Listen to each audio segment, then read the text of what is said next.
Welcome into another episode of Frackinstate. Today we are talking about Lane Kiffin and does he deserve patience at LSU after he said some comments asking for some patience at LSU.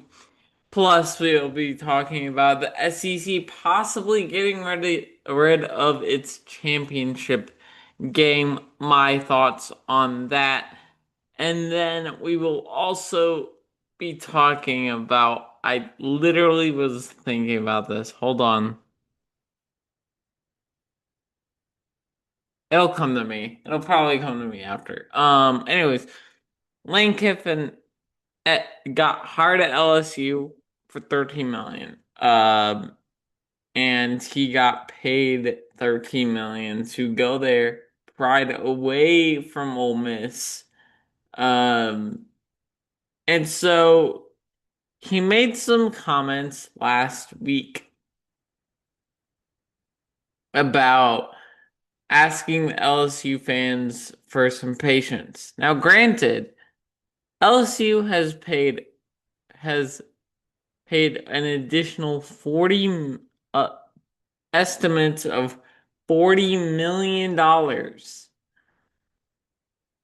for their roster. Um, and that's a lot of money. That's a lot of cash. Like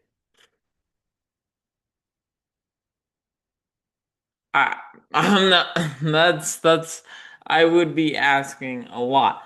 And so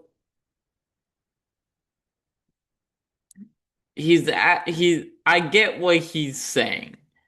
You know, under promise, over deliver, that type of thing. And now this has been talked about in other circles as well, other podcasts. I'm kind of to the discussion kind of late, I feel like, but we'll still talk about it here on this podcast because no college football topic is too underneath me or too above me to be talked about. Okay, it's gonna all be talked about if I just know that's going on. Um, but anyways, so they pay for a $40 million roster. That includes Sam Levitt, right? The quarterback from ASU. He brings over some guys from Ole Miss. Like, this is all happening, and he's asking for patience. Now, here's the thing. I grant him patience and the fact that he has all summer to figure it out. LSU is one of the few places in America that patience is not allowed. That fan base and that brand is not allowed. That's a high quality job. It was a top five job before Lane even took it.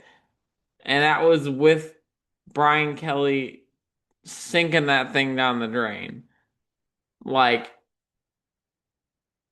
we under at like so it's like you're and I've heard this metaphor be used, but it's like if you were a chef and LSU is premier ingredients, and it is. They always have talent and they always have a bunch of good players, whether with Brian Kelly or with Lane Kiffin or with Ed Orgeron or with Nick Saban. Does not matter who, they're always going to have talent at LSU. And it's going to be supreme talent. So, Brian Kelly came in, and LSU fans, they're like, we have all these premier ingredients. Like, if I gave you a Wagyu steak and like caviar and all these premier ingredients, these ingredients that cost like $100 or more, that's really crazy. And then you hand me a microwave dish, I'm gonna be very disappointed. Like I handed you all these premier ingredients I expect a good dish from it. And so that's exactly what, and like, I get it. He has to figure it out. He has to make the system his own. He has to learn how to win there. He has all summer to do that. Game one against Clemson, they better win. Week one, no more excuses. You are in the spotlight and you better win, Lane Kiffin. You did not take that job if you thought it was not a great job. Have Lane LSU is not a rebuild. It is not. It is not a 2 to 3 year rebuild. It is 1 year turnaround, turn it around. Like, and now I also get him maybe being like, whoa, like, slow down. Kurt Signetti and what he did at Indiana is an extreme case, and that is very true. He turned around a program that was in shambles for decades. The whole time Indiana had a football program, it was in shambles. Never relevant. And Kurt Signetti just turned it into a national championship winner in year two. So that we are either going to see the outlier with this new era of college football, or it's going to be the new norm. And there's not going to be patience for coaches. But God help these coaches if that's the case, because if you're not making the playoffs, listen, you're out. And USC, Lincoln Riley, like, this is a premier brand. It is not a 5, 6 year rebuild. Like, he should have made the playoffs by now. So I'm really honestly surprised that he's there. And I've talked about Lincoln Riley a bunch on this podcast, but that's just the case. So Lane,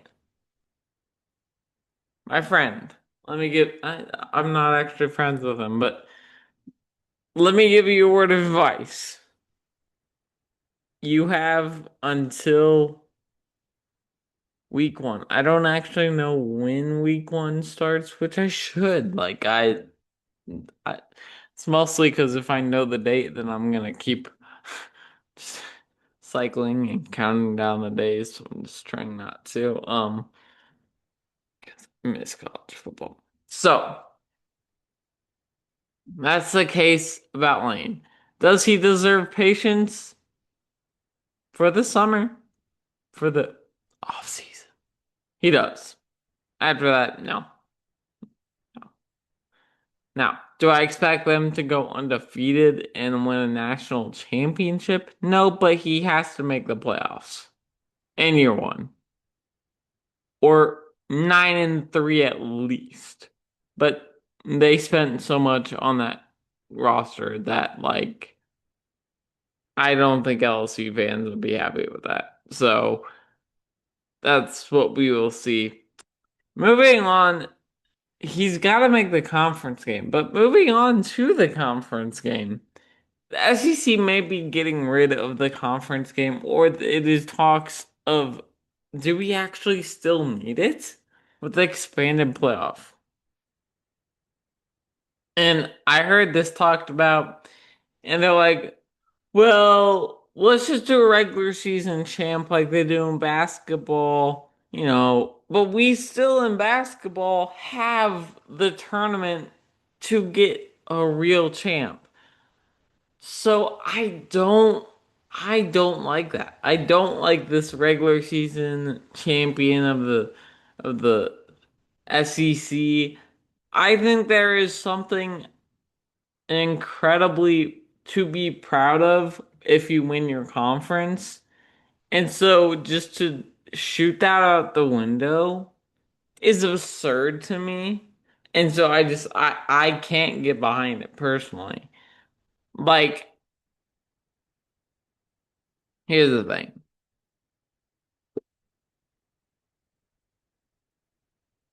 That is a guaranteed bye in the playoffs. Now, you have to play an extra game to get in. And this is where the playoff needs a little tweak. We don't need to expand it, but we need to tweak it. Does this playoff model need a play in or people playing to be in? Yes. Like Oklahoma would have had to play a 13th game as well. A&M would have had to play a 13th game as well. All the other teams have to play that 13th game unless you're in the conference championship, and that helps seed you where you are. This, I think, makes a ton of sense. So where you would be seeded, it's not an elimination game, right? But and then maybe some first four out are in there as well. And so then you get these teams together, and if you win or lose, you are out or in of the playoffs. This is where this goes because then you add value back to the conference championship. And if people think, well, if we just expand it, like we don't need the conference championship at all. And here's my problem with that. I think winning your conference is a good prideful thing to be like proud about. Something you can hang your hat on and be like, hey, because winning a national championship is really hard. You're not going to expect to do that every single year. Now, can that be the expectation? Yes, but is it realistic? No. So, here's why winning the conference is more feasible and therefore something you could gun for. Let me know what y'all think down in the comments below because I think personally I am right on that. But of course, I want to know what y'all think. Um, what was I else gonna talk about? It has totally struck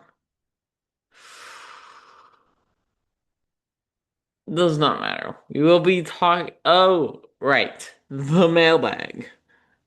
Oh, and subscribe. The mailbag, guys.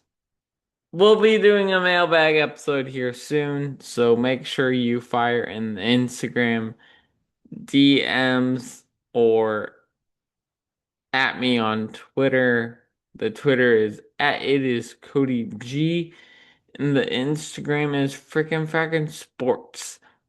So yeah, I hope y'all enjoyed this video. Hope y'all had a wonderful, wonderful Easter, and God bless. Peace.